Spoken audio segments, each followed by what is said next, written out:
നമസ്കാരം. Raf talk ഫുട്ബോളിലേക്ക് ഏവർക്കും സ്വാഗതം. അമേരിക്കയിലാണ് ഇത്തവണത്തെ കളി നടക്കുന്നതെന്ന് പറഞ്ഞപ്പോഴേ കുറേ പ്രശ്നങ്ങൾ പലരും ഉന്നയിച്ചിട്ടുണ്ടായിരുന്നു. അതിപ്പോൾ കൃത്യമായിട്ട് വെളിവായിക്കൊണ്ടിരിക്കുകയാണ്. നമ്മൾ നേരത്തെ അവിടുത്തെ ഇമിഗ്രേഷനുമായി ബന്ധപ്പെട്ട കാര്യങ്ങളെക്കുറിച്ച് വരുന്ന ആശങ്കകൾ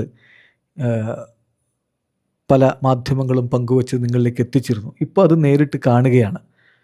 ഇതാ സൊമാലി റഫറി ഒമർ ആർട്ടാനെ വേൾഡ് കപ്പ് ഒഫീഷ്യേറ്റ് ചെയ്യാൻ വേണ്ടിയിട്ട് US എത്തി. വിസയൊക്കെ ഉണ്ടായിട്ട് എത്തിയ ആളാണ്. അദ്ദേഹത്തെ അവിടുത്തെ ഇമിഗ്രേഷൻ ഡിപ്പാർട്ട്മെൻറ്റ് തിരികെ പറഞ്ഞയച്ചിരിക്കുകയാണ്.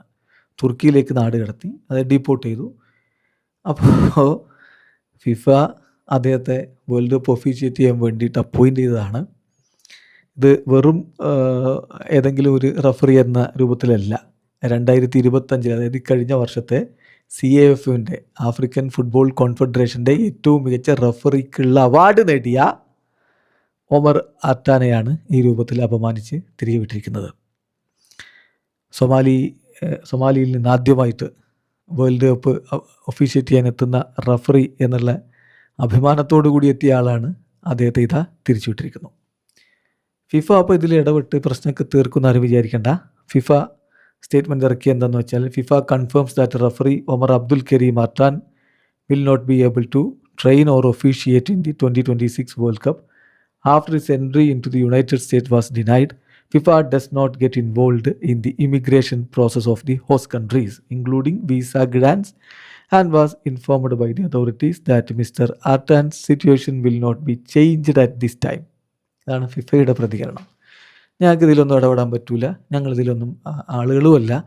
അപ്പോൾ ഹോസ്റ്റ് നേഷൻ താരത്തെ ഇങ്ങോട്ടേക്ക് ഇറങ്ങാൻ പറ്റൂല എന്ന് പറഞ്ഞുകൊണ്ട് ഇനി ഇവിടെ അയാൾ ഒഫീഷ്യേറ്റ് ചെയ്യാനും വേണ്ട, അയാൾക്ക് നാട്ടിൽ പോയിക്കോട്ടെ എന്ന രൂപത്തിലാണ് ഫിഫയുടെ സ്റ്റേറ്റ്മെൻറ്റ്.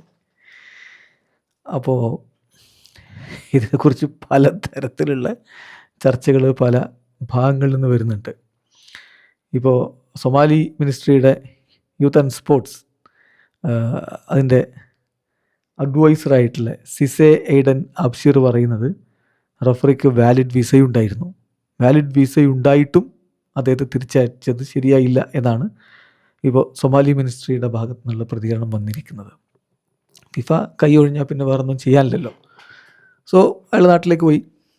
വലിയ രൂപത്തിലുള്ള പ്രതിഷേധങ്ങൾ ഒരു ഭാഗത്ത് നിന്ന് വന്നുകൊണ്ടേയിരിക്കുന്നുണ്ട്. പക്ഷേ റഫറി പ്രതിഷേധിക്കാൻ നിന്നില്ല.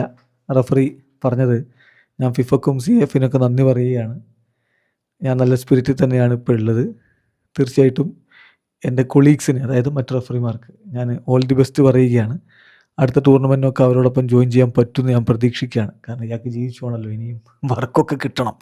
അപ്പോൾ പിന്നെ അങ്ങനെ പറയാനാണ് അദ്ദേഹത്തിന് കഴിയുകയുള്ളൂ. അദ്ദേഹം അത് പറയുകയും ചെയ്തിരിക്കുന്നു. ഇനി മറ്റൊരു സംഭവം ആഫ്രിക്കയിൽ വലിയ രൂപത്തിൽ വിവാദമായിട്ടുള്ളത്, ഇന്നലെ പുറത്തേക്ക് വന്ന ആ വീഡിയോ എല്ലാവരും കണ്ടല്ലോ.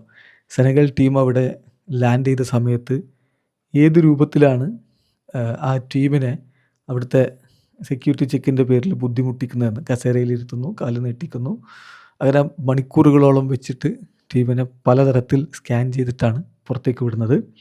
അപ്പോൾ അതും ഇപ്പോൾ ആഫ്രിക്കൻ മേഖലയിൽ വലിയ പ്രതിഷേധത്തിന് വഴിവെച്ചിട്ടുണ്ട്.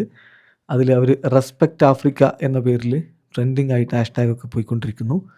Humiliation at the world cup, Senegalese stars treated like criminals by US border thugs എന്ന് പറഞ്ഞുകൊണ്ട് ന്യൂ ഡയറക്ഷൻ ആഫ്രിക്ക അടക്കം പ്രതികരണവുമായിട്ട് രംഗത്തേക്ക് വന്നിട്ടുണ്ട്. ഇത് ഞങ്ങളുടെ ഹീറോസാണ്, ആഫ്രിക്കൻ ഹീറോസാണ്, അവരെയാണ് ഈ രൂപത്തിൽ ട്രീറ്റ് ചെയ്യുന്നത്, ഇതാണോ നിങ്ങൾ വെൽക്കം ചെയ്യുന്ന രീതി എന്നൊക്കെ പറഞ്ഞുകൊണ്ടാണ് അതിൽ പ്രതിഷേധം വരുന്നത്. This is not security, this is racist arrogance from the host nation that lectures the world on fairness while treating African players like second class humans എന്നൊക്കെ പറഞ്ഞുകൊണ്ടാണ് ഇപ്പോൾ ന്യൂ ഡയറക്ഷൻ ആഫ്രിക്കയൊക്കെ പ്രതികരിച്ചിട്ടുള്ളത്. അതായത് ഇത് സെക്യൂരിറ്റി അല്ല, മറിച്ച് ഈ ചെയ്യുന്നത് ഹോസ്റ്റ് നേഷൻ്റെ ഭാഗത്തു നിന്നുള്ള റേസിസ്റ്റ് ആയിട്ടുള്ള ആക്റ്റാണ്.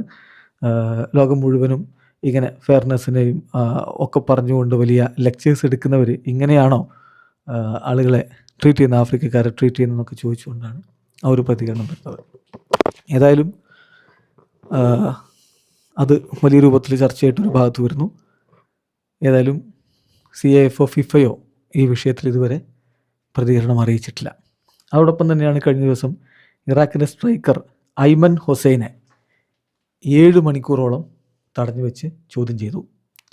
ഇത് വേൾഡ് കപ്പ് കളിക്കാൻ വേണ്ടി ടീമിനോടൊപ്പം എത്തിയ സ്ട്രൈക്കറാണ് ഐമൻ ഹുസൈൻ. അദ്ദേഹത്തിൻ്റെ ഗോളിലാണ് ഇറാഖ് വേൾഡ് കപ്പിന് യോഗ്യത നേടിയത്. ആ സ്ട്രൈക്കറെ അവിടെ ഇറങ്ങിയ സമയത്ത് 7 മണിക്കൂറോളം ചോദ്യം ചെയ്തിട്ട് ഫോണൊക്കെ ചെക്ക് ചെയ്തിട്ട് അവസാനം വിട്ടയക്കുകയാണ് ചെയ്തത്. അതേസമയം അവരുടെ ടീമിൻ്റെ ഫോട്ടോഗ്രാഫർ, ഒഫീഷ്യൽ ഫോട്ടോഗ്രാഫർ ടീമിനോടൊപ്പം ട്രാവൽ ചെയ്യുമല്ലോ, അദ്ദേഹത്തെ അവർ തിരിച്ചയച്ചു. അതായത് തലാൽ സലാഹ് എന്നാണ് അദ്ദേഹത്തിൻ്റെ പേര്. National team photographer Talal Salah was held for more than 10 hours, underwent similar phone checks and was ultimately denied entry into the United States, the official added എന്ന് പറഞ്ഞുകൊണ്ട് Iraqi football അസോസിയേഷൻ്റെ ഒഫീഷ്യലിനെ കോട്ടയത്തുകാരൻ റിപ്പോർട്ട് ചെയ്യുന്നത് ദി ഗാർഡിയനാണ്. നമ്മൾ എവിടെന്നെങ്കിലും എടുത്തുകൊണ്ടിരുന്ന റിപ്പോർട്ടല്ല, the guardian റിപ്പോർട്ടാണ്.